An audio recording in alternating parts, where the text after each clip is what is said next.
Okay, so the past few weeks we've been talking, actually probably almost 2 months now, we've been talking a lot about the kingdom. Okay, we were talking about the kingdom in Luke, and then we went to the feasts, and again talking about that promised kingdom that's coming. And we think about many wonderful things that'll be in the kingdom. A great, perfect life, no problems, no health problems, it's a good question for you, Isaiah. Are we gonna no inoculations? Are we gonna work in eternity, Isaiah? I think we'll work for eternity. Question is not working, but is it gonna be a burden to work for eternity? Life's gonna be perfect, but we're not there yet. We suffer until then with various things. There's a lot of stuff we still need to endure. So let's, we're going to be in Luke 18. Let's review a little bit of 17. 17, we were looking towards the kingdom. And we have two different sermons from Luke 17 on the kingdom. 20 and 21, we talked about, the Pharisees were asking, when's the kingdom going to come? And Yeshua was explaining there's a kingdom without observation. It's within you. But then he did talk about that actual physical kingdom that will come starting in verse 22 to the end of the chapter. And we just want to review several points that we talked about looking towards that kingdom. Number one, we're to expect that kingdom to come. And that Yeshua will be the one to come and set up that kingdom. And when he comes, we're not going to miss it, okay? We're going to know for sure that this is the Messiah, that he has come to set up his kingdom. Verse 24 talks about it'll be as lightning. And as lightning comes, and even if you're not directly next to the lightning bolt, you see it for miles. Nobody's going to miss it when Yeshua comes back. So he says, don't be fooled. People are going to be imposters. They're going to say they're the Messiah. Don't be fooled. You'll know when it's the true return of the Lord. But before that kingdom can be set up, we also talked about judgment. That God must judge the world before the kingdom is set up. And it'll be sudden and it'll be swift. And he uses the examples of the people at the time of Noah and Sodom and Gomorrah. Most of the people were not expecting. And then judgment came very quick. And so as we head into chapter 18, we should remember all this about the kingdom. Yeshua. And I think a lot of this, so keep in mind, now we're getting towards Jerusalem. We're getting towards the cross. And a lot of what Yeshua is focusing on now is a lot more of the kingdom. So a lot of these parables, a lot of things that he teaches about is with this focus is like, okay, two things. Number one, I'm going to die soon and be crucified. But also there is a future kingdom. And so it's no different in chapter 18. There is still this view of the kingdom and this second coming of Christ. And so today we're going to cover verses 1 to 8 in chapter 18. And when we first look at it, we say, okay, this is a parable about praying. We should always be praying. When we get to verse 8, we realize this is praying in view of that second coming of Christ, of that kingdom, of that judgment coming. So let's start off by reading verses 1 to 8. And he, Yeshua, spake a parable unto them to this end, that men ought always to pray and not to faint, saying, there was in a city a judge, which feared not God, neither regarded man.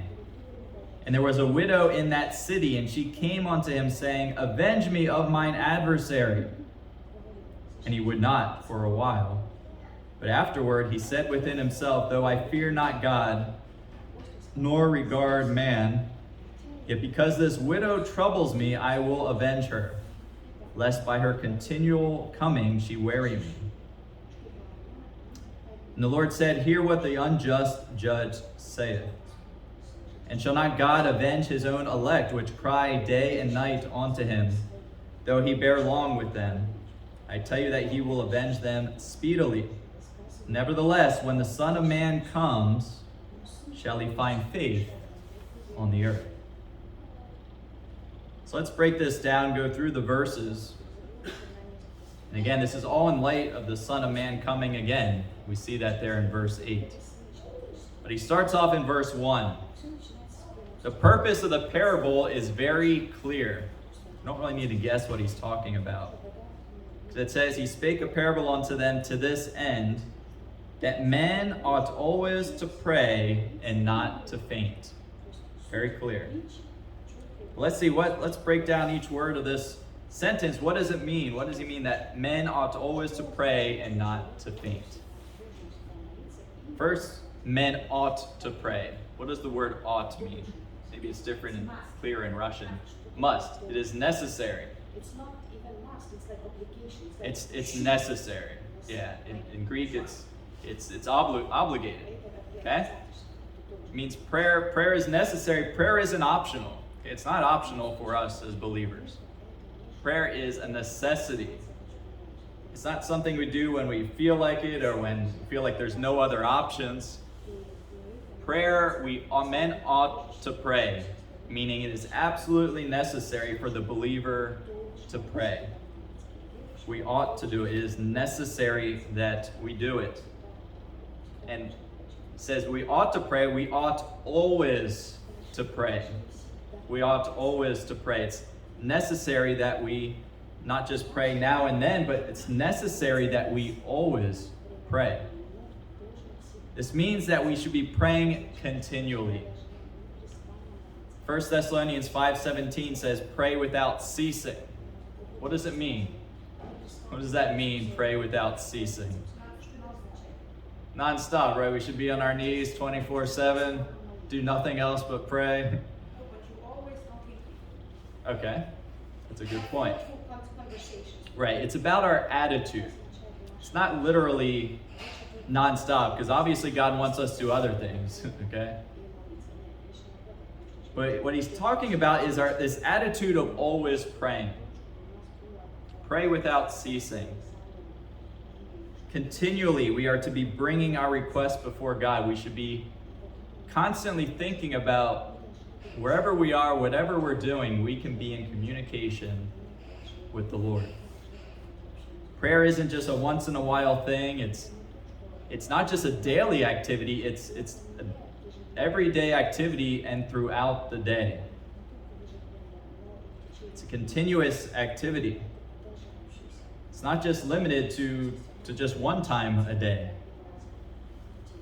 We ought to be praying continuously, regularly. It's a good thing to set a period of time to talk with the Lord.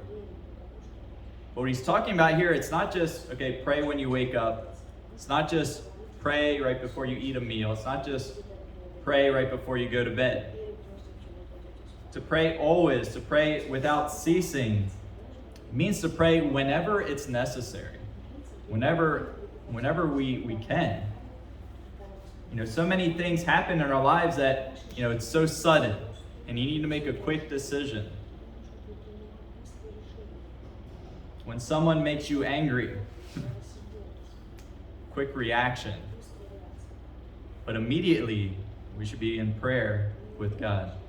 Take that second before you open your mouth to say a quick prayer to the Lord. Have that instant connection with the Lord to guide us. Or if you're at work or you're somewhere else and someone's asking you to do something, you're not sure if you should do it or when you should do it or how you can do it, pray to God on the spot immediately. Someone comes with you with an urgent prayer request, and it's okay to say, I'll pray for you, but it's even better to immediately pray with them or pray for them on the spot. Prayer isn't limited to just a certain time of day or a certain place. We should always, it's necessary, always to pray. We ought always to pray. And this is the meaning of pray without ceasing. To be ingrained in us, praying whenever and wherever we can. And so finally he says here in verse 1, again in the context of the Lord is coming, and we're going to have a perfect world, but we're not there yet. We suffer with various things now. So he says, until that day comes, men ought always to pray. And it's important to add those final few words, and not to faint. We ought always to pray and not to faint. As we wait, we need to make sure we don't faint. What does it mean? It doesn't mean actually pass out. But this word actually carries a lot of interesting meanings. It means, we could say it means don't be discouraged. Don't lose heart. Don't lose motivation to pray. Don't quit because it's too hard or you feel like God's not answering your prayers. One interesting interpretation of the underlying Greek here is that it means that we're not to become cowards. You understand what cowards is? What a coward is? Someone who gives in to the pressure or scared, gives in to evil, gives in to the pressure. What do cowards do? Cowards give up. Cowards don't fight. They don't continue. They become kind of discouraged or feeling that there's no hope in the situation, and so they quit. When they face adversity and things get tough, they lose hope and they stop trying. Look at the words in the Proverbs 24, verse 10. Proverbs 24:10. I want to turn there, Proverbs 24:10. So we think about not becoming a coward, not to faint. 24:10. Says, if you faint in the day of adversity, your strength is small. When things get tough, when there's things against you, if you can't handle it, if you faint, then it means your strength is too small. You know, we face a lot of adversity, a lot of tribulation and trouble in this world, especially in relation to being believers. And as we think about the Lord coming back, until he comes back, things are going to get worse and worse and worse.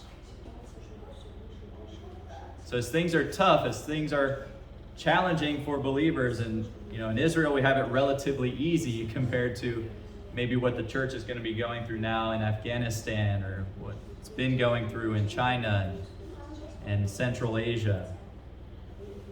But even here in Israel, we have some of our challenges as believers. But as we face all those obstacles, how do we respond?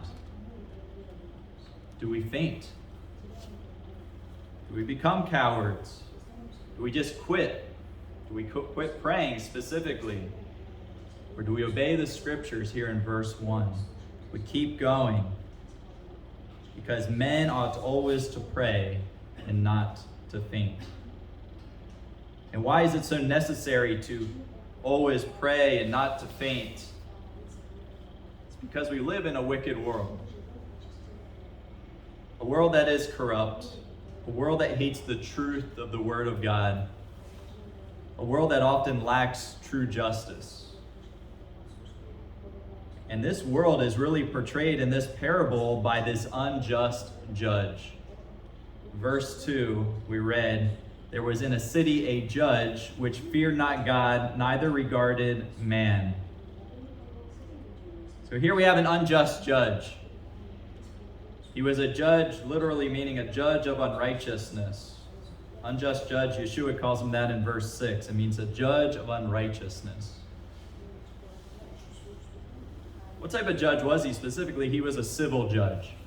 somebody had a financial problem, you go to the civil judge to try to get your money back or whatever, restitution. But the Jews had kind of a low opinion of such judges. Why? Because often their justice wasn't true. It wasn't just. They would take money. They would be willing to take money, a bribe. So you give me some money and I'll make sure you get win your case. And this judge seems to have particularly low values. Because what does it say about him in verse 2? This was a judge that didn't fear God. Okay, so without a fear of God, how can you really judge correctly? But also, he didn't even care what man thought. Neither regarded man. So he had no fear of God and no regard for what people thought. The only thing that really seemed to persuade him was probably bribery, money, corruptness. And so we see this unjust judge, and who comes to him? The widow, the helpless creatures of Israel. And so verses 3-5, again, we see this widow in the city. She came unto him, saying, "Avenge me of mine adversary." And the judge wouldn't for a while. But afterward he said within himself, "Though I fear not God nor regard man, yet because this widow troubles me, I will avenge her, lest by her continual coming she weary me." This woman was desperate. She was in a desperate situation. She'd been wronged. Somebody cheated her out of money somehow. We don't know the details, but must have been some financial matter that she came to this judge. And so what does she request? Vengeance. Verse 3, "Avenge me of my adversary." She was seeking vengeance. Not just that, this man would suffer, but she was seeking justice for herself, that she would get what was due to her, but also some sort of punishment for the person that did her wrong, for her adversary. And this woman was in a battle with this judge. Okay? Everything was against her.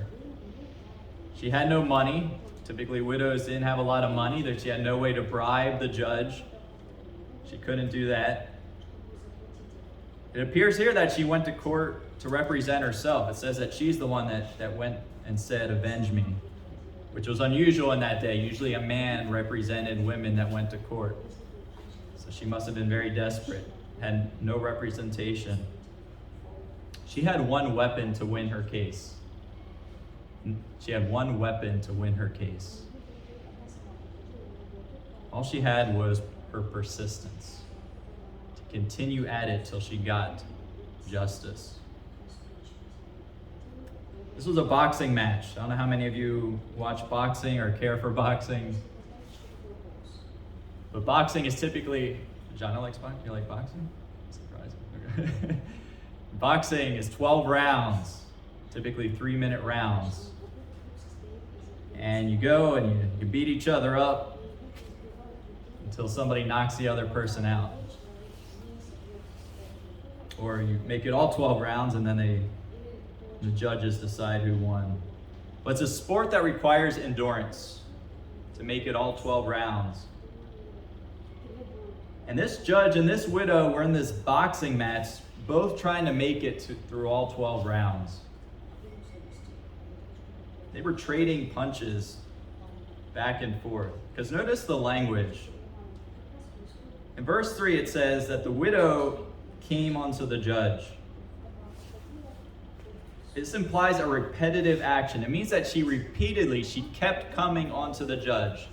She didn't just come in and give one jab and walk away. She was over and over and over again coming to the judge, trying to get justice, trying to get her vengeance. She wasn't going to quit until justice was served. But the judge also was giving the blows back to her. Because in verse 4 it says that the judge would not for a while. Meaning he refused over and over again, repeatedly. He lacked the compassion to give in. And he failed to do his duty, his job as a judge. So this was the boxing match between the widow and the judge. They were both trying to make it to the 12th round. The widow repeatedly came to him, trying to win.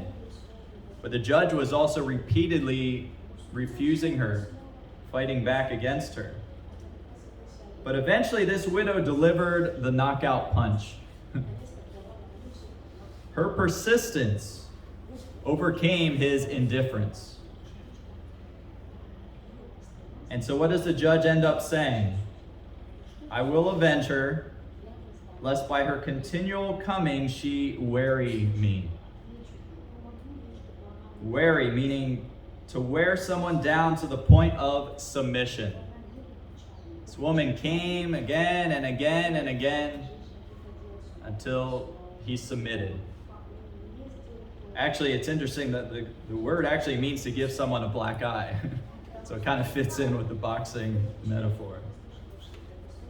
And some actually think that he was worried that she was actually going to come and beat him up. But the idea was persistence. The widow beat this unjust judge, not physically, but she got victory. She was avenged of her adversary, not because of the judge, not because the judge was righteous, but because she was persistent. She didn't give up. She endured until the end. She went all 12 rounds with this judge. It reminds me of what we read in Matthew 24. Let's go to Matthew 24. Matthew 24, great chapter pointing us to the future.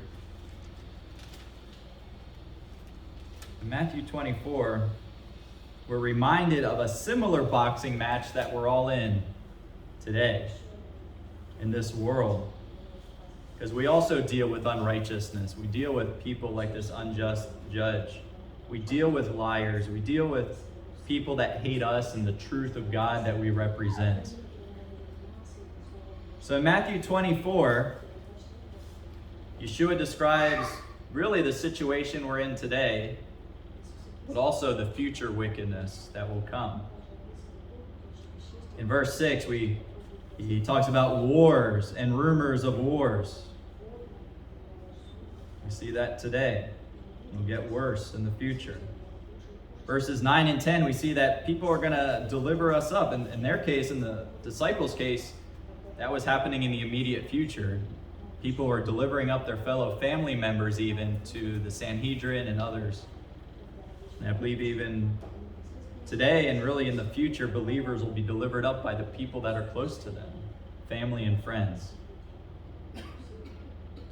Verse 11, many false prophets will deceive many. Verse 12, iniquity shall abound and the love of many shall wax cold. Even today we see this trend of lack of compassion for one another. Let's read verses 13 and 14. But he that shall endure unto the end, the same shall be saved. And this gospel of the kingdom shall be preached in all the world for a witness unto all nations, and then shall the end come. So twice here he mentions the end, and actually many times in this passage he talks about the end. What is the end? Really goes back to verse 3. What was the disciples' question? Tell us, when shall these things be, and what shall be the sign of thy coming and the end of the world? That is the end they're talking about. Not the end of the world, the complete destruction of the world, but the end of this current age that we're living in, leading up to his coming again. Really, we're living in this age, and we get the tribulation, and then we get into the Lord coming back again. So that's the end he's talking about in verse 13. He that shall endure unto the end, the same shall be saved. Enduring until that time, that future time. Enduring means to maintain a belief or course of action in the face of opposition. It means to stand your ground no matter what opposition comes up against you. to endure, to push through. It says we're to endure to the end, and to those that will endure until that future period, stand your ground, don't faint, don't give up until then. The same shall be saved. It's not talking about spiritual salvation. That's one way, through faith in Yeshua and Jesus Christ. But being saved from all the troubles of the world that he was already describing in this passage. Saved from all their adversaries, everyone that's coming up against them. That is the salvation in this context that he's talking about. Endure until the end. Don't faint. You'll be saved from all these problems eventually. And so back in Luke 18, seeing this widow facing this unjust judge, surrounded by wickedness, similar to what we see in Matthew 24.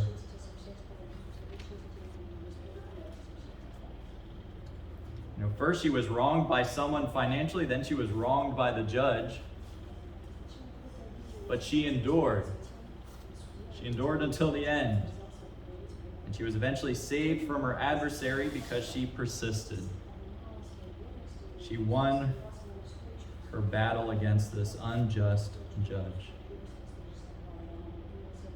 But back here in Luke 18, this parable of the judge and the widow is really a lesser truth meant to teach us a greater truth. Because he goes on to say, starting in verse 6, and the Lord said, hear what the unjust judge says. And shall not God avenge his own elect, which cry day and night unto him, though he bear long with them? I tell you that he will avenge them speedily. Nevertheless, when the Son of Man comes, shall he find faith on the earth? So Yeshua uses this common Jewish argument of contrast. Basically saying, if this is true, shall not this be more true? If the widow was avenged of her adversary by an unjust judge, then how much more will we as believers be avenged by our God?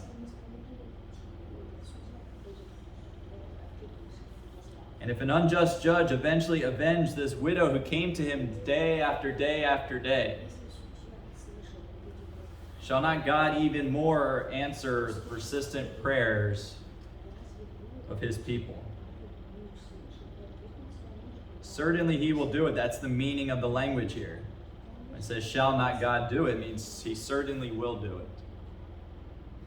He uses a double negative, actually, to make it strong.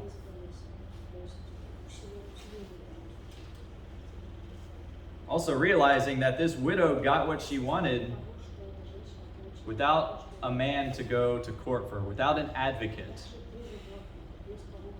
So how much more shall we who have an advocate, it says Yeshua is our advocate in 1 John 2:1, how much more shall we get the answer to our prayers? So we're talking specifically in relation to our adversaries. Avenging us of our adversaries, our enemies. Two things about our adversaries we need to remember. Number one, who are our adversaries? It's not just people that we don't like or there's something specific that they did against us. Adversaries are anyone that goes against the cause of God or the truth of God, who are not born again. Ultimately, our main adversary, as the Bible tells us, is Satan. But really, it's the people of the world as well. But number two, when we think about our adversaries, to remember that ultimately our adversaries are God's adversaries, if it's for the reason of being against his truth. More exact, we should say that God's adversaries are our adversaries. Meaning God isn't just going to execute judgment on people that hurt us or people we don't care for. He's going to execute judgment on those people and those adversaries because they are his enemies. And we have the same enemies because of our association with Yeshua. And Yeshua said, the world doesn't hate you because of the type of person you are. He says, the world hates you because they hate me. And you're associated, you're identified with me. He says that in John 7:15. So as believers in Yeshua, his adversaries become our adversaries because we identify with him. And so we know we suffer now because of this identity with Christ. But we're promised that God one day will certainly avenge us of our adversaries. We live in a world that seems very unjust today, especially towards the cause of Christ and towards biblical standards. But God says he will surely avenge us of all this injustice one day. However, it's not happening yet. And so he says in verse 7, though he bear long with them, meaning he is bearing long. He has a purpose for not doing it today, for waiting. So we can pray and pray and pray for God to get rid of all our enemies, but the answer will come in his timing. Remember, two things will happen in the future. God will bring judgment on the world, and then he will establish his kingdom. But we're waiting. We're still waiting for both of those things to happen. We're enduring wickedness. We suffer at the hand of our adversaries until the Lord returns. God is currently bearing long. But interestingly, so he says he's bearing long in verse 7, but then in verse 8 it says he will avenge them speedily. So what does it mean? He's waiting a long time, but he's going to do it quickly. It means that when he does do it in his timing, he will do it swiftly. His judgment will be executed quickly. As we saw in chapter 17, it'll be like the days of Noah and Sodom and Gomorrah. He's waiting for a certain amount of time for his reasons. But when he does finally avenge us of our enemies, it will be quick.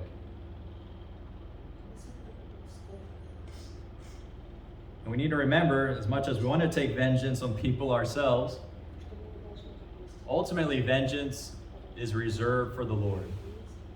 Let's remind ourselves of that from Romans chapter 12. Romans 12.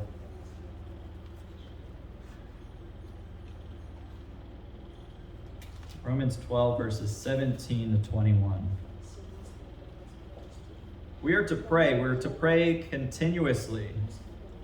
And one of the things we're praying about is vengeance against our adversaries, because they're God's adversaries. But knowing God's going to do it in his timing, what are we supposed to do until those prayers are answered? Romans 12, verses 17 to 21 says, recompense no man evil for evil. Provide things honest in the sight of all men. If it be possible, be, as much as lies in you, live peaceably with all men. Dearly beloved, avenge not yourselves. Rather give place unto wrath, for it is written, vengeance is mine, I will repay, saith the Lord. Therefore, if thine enemy hunger, feed him. If he thirst, give him drink. For in so doing, thou shalt heap coals of fire on his head. Be not overcome of evil, but overcome evil with good. We're not to take vengeance upon ourselves. That's for the Lord to do. It's reserved for the Lord to do. So as we wait and endure, we're simply to do good to our enemies. And God will take care of the vengeance in the end. But he'll do it again in his timing. Our responsibility is to endure. To persist in prayer as we do that, as we endure. And so we go back to Luke 17. He poses the interesting question at the very end. Nevertheless, when the Son of Man comes, shall he find faith on the earth? When the world is falling apart around us, And we continue to wait for the Lord day after day to correct all the wrongs, to avenge us of our adversaries, to judge the world, to set up his kingdom. As we wait and endure, are we able to continue in faith until that day comes? Are we persistent as this widow was, praying to God until that day arrives? Are we men and women that find it necessary to always be praying, pray without ceasing? Or will the situation be here in verse 8, when he comes back, he's not going to find much faith in this earth? I believe that's an open-ended question. And really, the question is, will there be faith on the earth or not? You know, it's hard to wait. It's hard to wait for anything. We want results. We want them immediately. Okay? In this day and age, we want things, instant. We're in an instant age. We request something, we want an instant answer. If we don't get an answer right away, what typically happens? What do we do typically? We quit, give up on it, try something else, give up the current course of action. When it comes to praying for these things that God tells us to pray about, again, verse 1, he's telling us we ought always to pray and not to faint. Be persistent in prayer until the Lord returns, but persistently praying in faith. Persistence and faith. What's the relationship between persistence in prayer and our faith? What causes a person to persist in prayer, even when he doesn't receive the answer right away? Think about this widow. What was true about this widow? Did she repeatedly come to the judge because she believed that he eventually would give her the justice?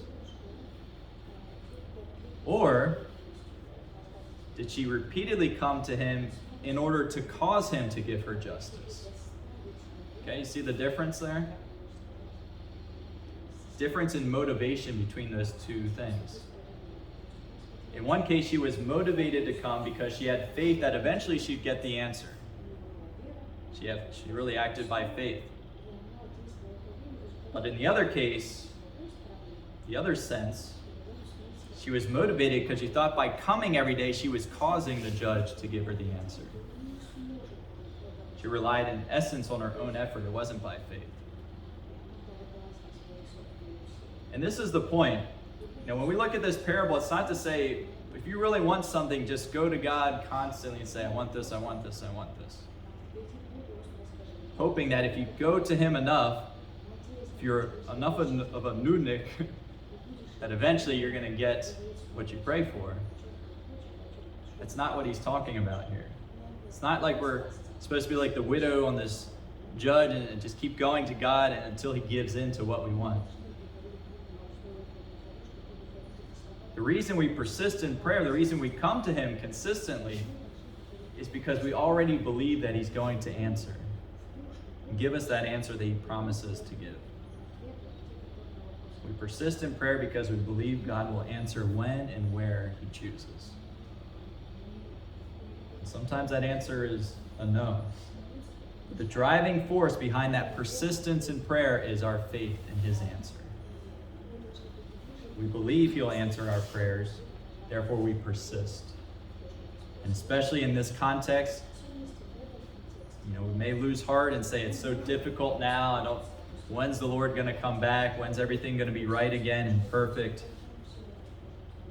We believe that he will come back and right everything, take care of all our adversaries, and we should be persisting in prayer for that day to come.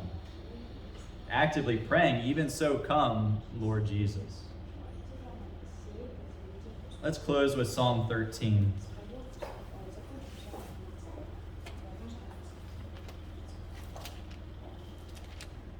Psalm 13, just the first two verses. Sometimes we can feel like David. How long, wilt thou forget me, O Lord, forever? How long wilt thou hide thy face from me?